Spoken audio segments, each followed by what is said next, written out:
મુખ્યમંત્રી ભૂપેન્દ્ર પટેલે ભરૂચના જાડેશ્વર સ્વામિનારાયણ મંદિરે નીલકંઠ વર્ણની અભિષેક સાથે દર્શન કર્યા.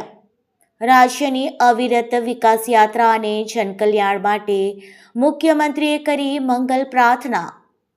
ભરૂચના જાડેશ્વર સ્વામિનારાયણ મંદિરમાં આજે ગુજરાતના મુખ્યમંત્રી ભૂપેન્દ્ર પટેલને ભક્તિભાવથી મુલાકાત લઈ દર્શન કર્યા હતા.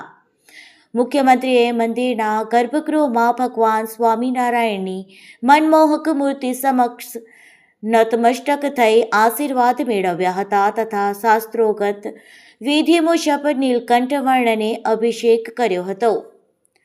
પવિત્ર મંત્રોચ્ચાર અને ભક્તિમય વાતાવરણ વચ્ચે મુખ્યમંત્રીએ ભગવાન સ્વામિનારાયણને જળાભિષેક અર્પણ કરી ગુજરાત રાજ્યની સુખ શાંતિ અને સમૃદ્ધિ માટે મંગલ પ્રાર્થના કરી હતી.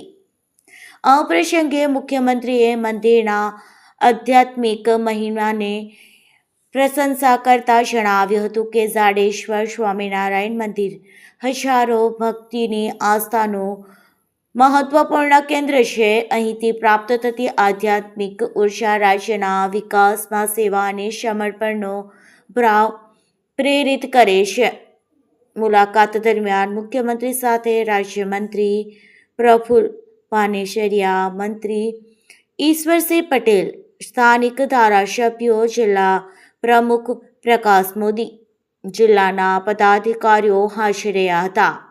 સંત મંડળ અને કોઠારી સ્વામીએ મુખ્યમંત્રીને આશીર્વાદ પાઠવી રાજ્યના સ્વર્ગીય વિકાસ માટે શુભકામનાઓ વ્યક્ત કરી હતી.